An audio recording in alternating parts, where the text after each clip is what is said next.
Listen, scared money don't make money, okay? I'm not afraid to bet on myself, and you gotta show people that when you get the chance, you're gonna bet on you.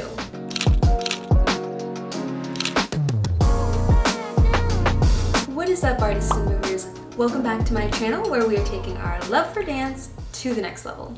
And welcome back to another dance entrepreneur tips video, which is just a series here on my channel where I'm sharing some things that I'm learning with you guys on my entrepreneurial journey. And of course, on that journey, that means that I have made a lot of mistakes.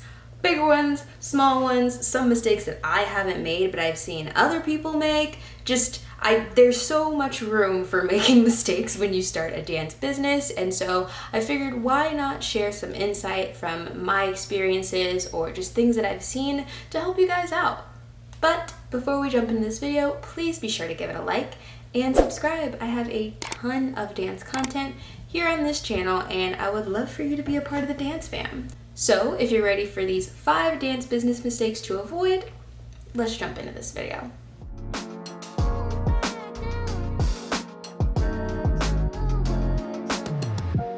My first dance business mistake to avoid, and this is one that comes directly from me that I made, is not being committed to truly building relationships for their business.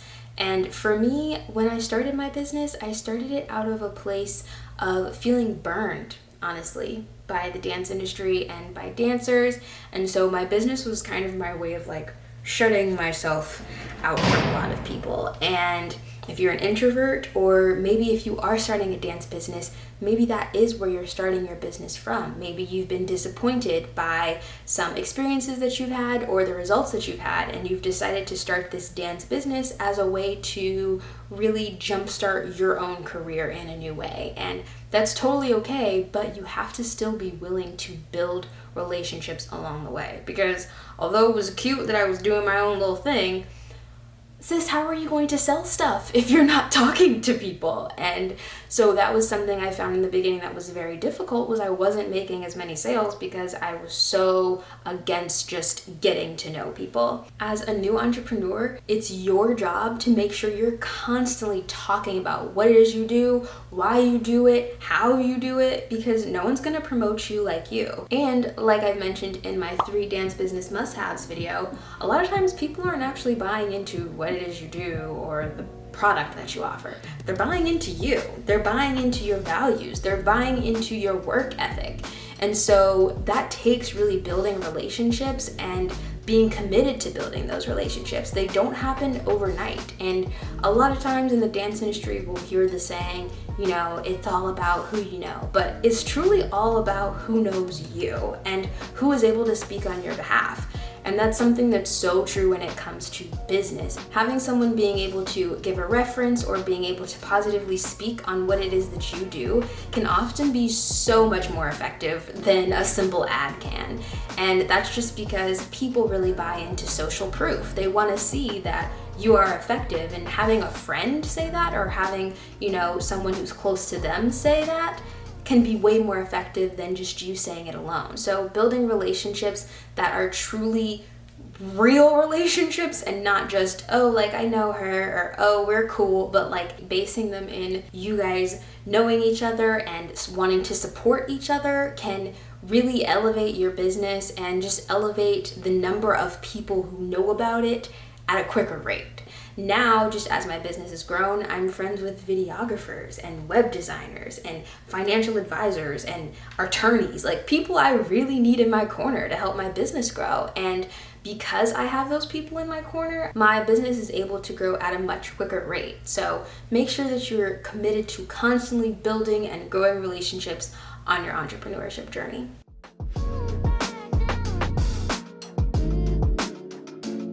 The second dance business mistake I see a lot of dancers making is being too scared to invest in themselves. Listen, scared money don't make money, okay?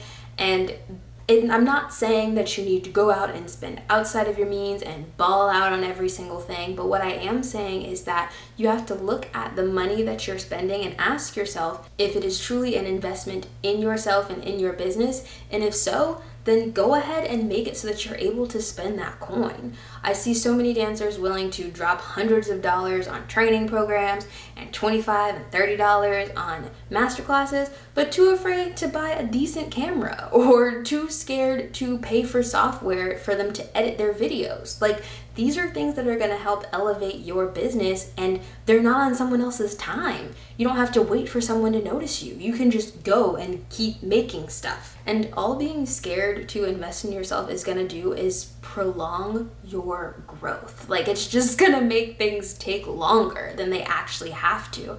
But if you truly believe in what it is you're doing and you're willing to put your money behind that, not only are you going to see yourself step into your business in a different way, but people are also going to take you a lot more serious because they see that you're willing to invest in yourself as well. And so, if I had been so scared to really go and purchase my first set of massage balls now that I sell, or if I had been so scared to purchase a nicer camera for my YouTube channel, I would have stunted my growth. It would have taken so much longer for me to see the growth that I'm having now. And that's not me saying that I'm super outrageously crazy successful, but I'm doing way more than I was doing a couple months ago, and that's because I'm not afraid to invest in myself. I'm not afraid to bet on myself. And you gotta show people that when you get the chance, you're gonna bet on you. So don't be afraid to invest in yourself.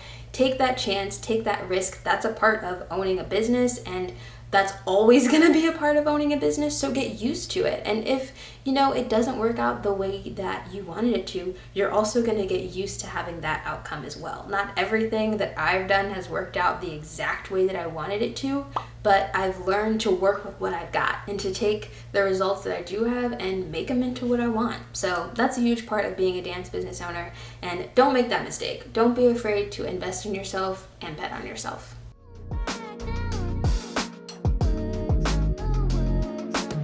Now, my fourth dance business mistake that dancers can make is kind of on the flip side of being scared to invest in yourself, and that's not doing enough market research. So market research is basically where you are researching the market for a specific product or service that you want to provide. And so as entrepreneurs, sometimes you can get so excited about your idea and so excited about what it is that you're going to do that you don't stop to think that maybe other people may not think it's as good of an idea as you do. Or maybe it's not being done because it can't be done well. Like, maybe it's just good in theory, but it actually can't happen. And so you gotta do the market research. Some people like to hop on the computer for their market research, and they look at statistics and trends, and all of that is well and good, but I like to go straight to the source. I like to do Zoom calls and talk to people on the phone and do polls on my Instagram. Plus, just like in my first tip, if you do the more direct approach like I do, it gives you an opportunity to build a meaningful relationship with someone that you could end up helping through your business. And that's basically how the Dancers Moved by More Club started, because I asked dancers, hey, do you guys want help setting goals? Do you guys want to learn about personal branding? Do you guys want to learn more about how to start a business? And when I found that it would be a viable solution that people would be willing to pay for, that's important too, then I went ahead and started the club. So it just takes you really making the effort to do the research beforehand, see what pain points people are having and how they're talking about them. There have been times where I have started doing something and realized that as much as I'm interested in it, as a whole, dancers aren't very interested in that. And so it doesn't make something really great to invest a lot of your money in if it's not gonna have a return. And I often like to also make sure that when I offer a service, I also have a feedback form so that I can kind of see if there are any other issues that they're having that I could possibly solve, and that those solutions can turn into another product. So constantly do your market research. It's gonna make a huge difference. It's gonna save you money, time, effort, emotions. It's just make sure you do your market research.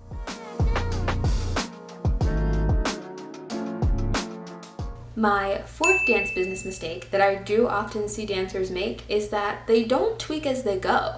Now, as an entrepreneur, if you're anything like me, you're constantly working. You're constantly trying to figure out the best way to tell a story through your choreography, or the best way to teach a concept to your students, or the best way to create a shot through directing. But you're constantly improving.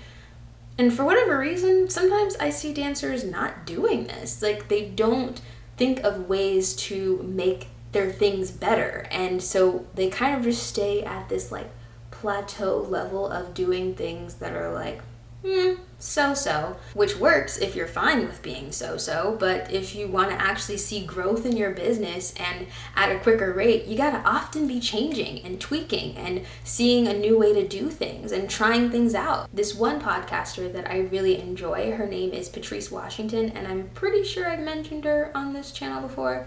I really love listening to her. She often talks about being committed to the vision, but not being attached to how you get there. And I think that's one thing that makes a business owner really be successful, is to constantly be willing to shift and change and try new things in order to reach whatever the ultimate result is, which is to be successful and enjoy the work that you do. And so sometimes that may involve changing up a couple things, but in changing them, you may stumble upon something that makes your work even better. And sometimes you may not. Sometimes you'll be like, okay, I'm not gonna try that again. I've definitely been there. And I didn't try it again, and the world didn't end. So just be down to tweak things and change things. Otherwise, you're gonna stay stagnant and you won't ever really see growth in your business.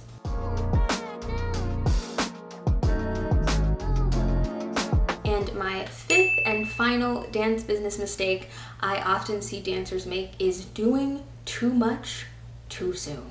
It is your job as an entrepreneur to know how much you can handle and to not put too much on your plate to the point where the things that you are creating aren't of good quality, because you want everything that comes from you and from your business to be of the highest quality. And so when you kind of put too much on your plate at one time, you prevent yourself from being able to make quality things on a consistent basis. And I was very guilty of this. When I first started Motion Prep, one of the first things I did once I had, my logo and my colors and all of that kind of crap, was I started the Instagram page with the intention of posting on it consistently, knowing good and well I'm not good at Instagram. Instagram is not my ministry. And so over time, it just became too much for me to try and manage the business Instagram and my personal Instagram and this YouTube channel. It was too much. I had put too much on my plate. And in return, the posts that I had, they weren't always good, or I wasn't able to post consistently. And so if you do follow that Instagram page, you've probably noticed that there's not a lot on there. But if you do start to notice that there are consistent posts on that page, whenever that happens, just know that your girl was finally able to afford a social media manager. And that's okay. That's one of the great things about being an entrepreneur, is that you can create these goals where you can start to expand your business. And so that's one of my personal goals, is to be able to make enough through my business so that I can have an employee who is a social media manager and can take on that responsibility in an aspect of the business that I'm not as good at. And that's okay. But don't put too much on your plate in the beginning, because you're going to get yourself burnt out, and then it's just going to make you feel miserable when you aren't able to perform at the level you want to all the time. It's impossible. So don't put too much on your plate too soon. Be patient with yourself. Know what it is that you can create at a high level on a consistent basis, but don't think that you have to do everything, because you don't. And one day you won't have to. And that is it, you guys. Those are my 5 dance business mistakes that I hope you guys avoid when you are truly looking to have growth in your dance business. It's so easy to make these mistakes. Like I said, I've made most of them, and I'm sure there's gonna be more mistakes I make in the future. And when I do, you'll get another video. But until then, I hope you found this one very helpful. And if you did, please give it a like, share with a friend, and be sure to subscribe. I'll see you guys in my next video really soon.